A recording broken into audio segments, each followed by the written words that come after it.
my name is James Campbell. I'm the Dealer Development Manager at Trask Performance. So today, what I'm showing you, our 2018 Softail Breakout is our Trask Performance Turbo Kit.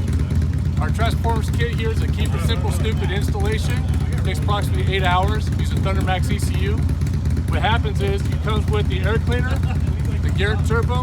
It has the plenum, the exhaust. In this case, I'm bringing a M8 engine. It's going to come with the external wastegate. It'll give you approximately 50 plus horsepower at the rear tire on a stock motor with stock cams.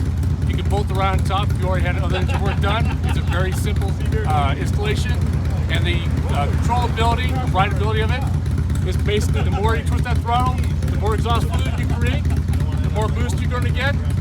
It's a come to Jesus. Get a close up of that.